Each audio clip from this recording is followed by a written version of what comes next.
बम धमकी। मॉस्को से आ रहे विमान की दिल्ली हवाई अड्डा पर आपात लैंडिंग।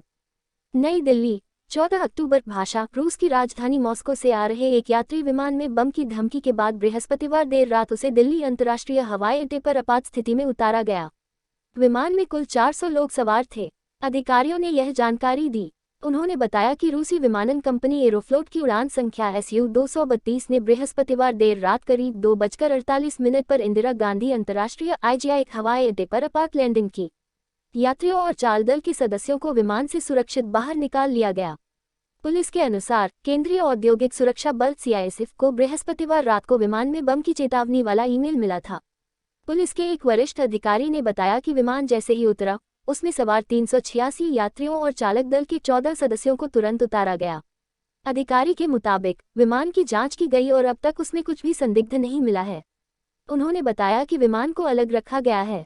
एक अधिकारी ने बताया, बृहस्पतिवार को पूर्वाह करीब 11 बजे IGI नियंत्रण कक्ष के सोशल मीडिया अकाउंट पर एक धमकी भरा संदेश मिला था, जिसमें IGI हवाई अड्डा आ रहे रूसी विमान SU-272 में बम होने की सूचना दी गई थी। विमान देर करीब 2:48 पर सुरक्षित उतर गया। अधिकारी ने कहा कि एरोफ्लोट द्वारा संचालित बोइंग 777 विमान की लैंडिंग के लिए पूर्ण आपातकाल की घोषणा की गई थी। पिछले कुछ हफ्तों में उड़ानों पर कथित बम की धमकी की कम से कम 2 घटनाएं सामने आ चुकी हैं। 3 अक्टूबर को वायुसेना ने भारतीय हवाई क्षेत्र के ऊपर से उड़ान भर रहे चीन जाने वाले ईरानी यात्री विमान में बम की आशंका की सूचना मिलने के बाद अपने लड़ाकू जेट विमानों को उसके पीछे लगाया था। विमान भारत में नहीं उतरा और बाद में चीन में सुरक्षित लैंडिंग की।